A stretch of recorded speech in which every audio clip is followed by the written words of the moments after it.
పాకిస్తాన్‌లో ఒక ముక్క, బంగ్లాదేశ్‌లో ఒక ముక్క, భారత్‌లో ఒక ముక్క, 3 ముక్కలు కలిపి ఒక దేశంగా చేసి, దాన్ని క్రైస్తవ దేశంగా ప్రకటించి, తమ బేస్‌ని ఇక్కడ పెట్టుకొని, అటు చైనాకి, ఇటు రష్యాకి, అటు ఇరాన్‌కి, ఇటు భారత్‌కి చెక్ పెట్టాలని అమెరికా ప్రయత్నించింది.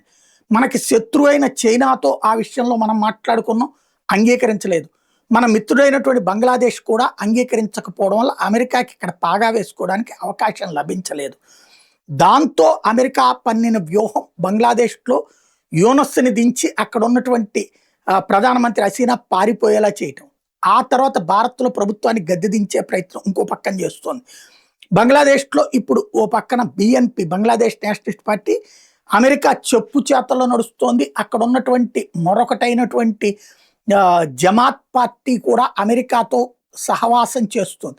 ఈ నేపథ్యంలోనే డొనాల్డ్ ట్రంప్‌కి అత్యంత సన్నిహితుడిగా పేరు పొందినటువంటి ప్రత్యేక రాయబారి సెర్జియో గోర్ బంగ్లాదేశ్ సందర్శించడం, జూలై 30 నుంచి ఆగస్టు 1 దాకా జరిగిన 3 రోజుల పర్యటనలో ఢాకాలో బంగ్లాదేశ్ ప్రధాని తారిక్ రెహమాన్ విదేశాంగ మంత్రితో సమావేశం కావడం, అమెరికా బంగ్లాదేశ్ సంబంధాలు, ఆర్థిక సహకారం, ప్రాంతీయ భద్రత వంటి అంశాలని చర్చలు జరపడం అన్నటువంటిది కీలకం.